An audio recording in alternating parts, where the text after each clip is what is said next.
Is it your sense that they just were not properly prepared for this kind of thing? That's right, Greg. You've heard the term the exception that proves the rule.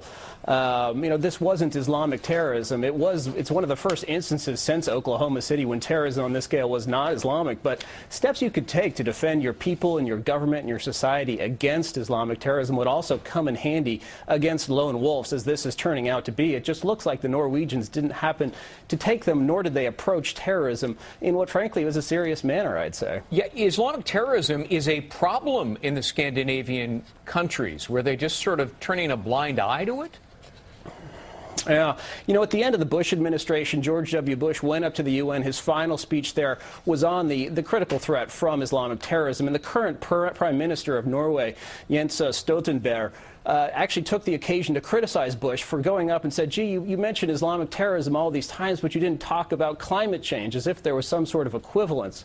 A problem in a lot of European countries is they think by being neutral in the war on terror, as if any civilized society can be, that they won't face the threats that we face. But, that's just not true. We do know al-Qaeda and the Islamic terrorist movements are targeting Scandinavian countries just like the rest of us. When you were a diplomat, you traveled to Oslo, and what did you see in terms of physical restraint against potential terrorist attacks?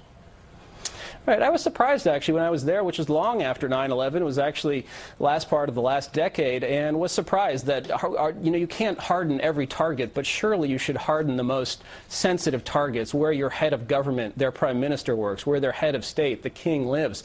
And neither of those appeared to be particularly well hardened against what is a fairly obvious tool of terrorists, car bombs. Ever since Oklahoma City, everyone has known the threat that was posed by these. That's when we closed Pennsylvania Avenue permanently to through traffic to defend the White House. Why that wasn't taken, why that step wasn't taken. And honestly, it's not really a time for finger pointing, but as the Norwegians move beyond the shock and start looking at policy, they may want to pose that question.